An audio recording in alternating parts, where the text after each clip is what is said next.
चीन ने रेगिस्तान से मुतासरा काउंटी को सरसब्ज शादाब बना लिया। इलाके में शमसी तवानाई का मंसूबा तैयार किया गया और रेत को मुस्तहकम करने के लिए हुसूसी तौर पर ज़री काश्त भी मुतारिफ कराई गई है।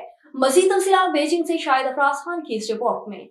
चीन के सिंकियांग विगोर खुद इख्तियार इलाके में सहराए तकलमकान के किनारे पर ज़मीन का एक बंजर हिस्सा एक गैर मामूली तब्दीली के साथ अब सरसब्ज व शादाब हो चुका है। रेगिस्तान को रोकने के लिए अहम इलाकों में से एक लूपो काउंटी को हर मौसम बहार और मौसम गर्मा में पौधों की कमी की वजह से 5 माह से ज़्यादा वक्त तक शदीद हवा और रेत के तूफान का सामना करना पड़ता था। हालात उस वक्त बदलना शुरू हुए जब यहाँ फोटोवोल्टिक प्रोजेक्ट शुरू किया गया। इस मंसूबे में बड़े बड़े शमसी पैनल शामिल हैं जो बिजली पैदा कर सकते हैं और धाती विंड ब्रेक्स के तौर पर काम कर सकते हैं।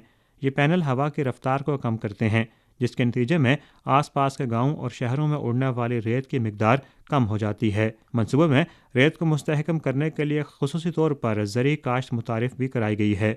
ज़रूरी तकनीकी माहिरीन ने यहाँ अल्फाफा की काश्त को मौजू करार दिया, जो मवेशियों और भेड़ों के लिए चारे के तौर पर भी काम कर सकता है। इसी तरह फोटोवोल्टिक पैनल पौधों को पानी के बखरात को कम करने के लिए साया भी फराहम करते हैं। यूँ बिजली की पैदावार, रेत के कंट्रोल और ज़रूरी तरक्की पर मबनी 3-in-1 हल पेश किया गया है।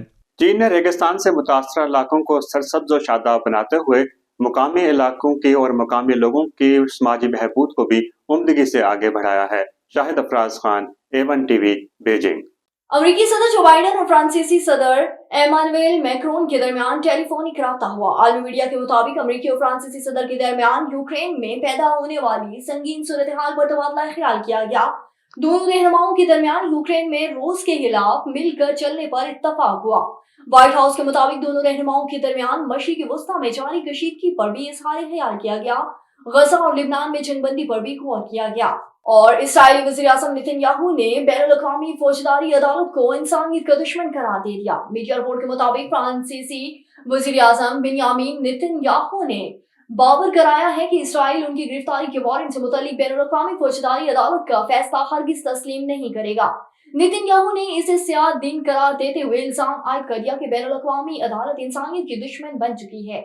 कोई भी फैसला उन्हें इसराइल के दिफा से हरगिज़ नहीं रोक सकता। नेतन्याहू के मुताबिक बैनुल-अक़वामी अदालत इसराइल के खिलाफ होने वाली जंगी जराइम को नजरअंदाज कर रही है।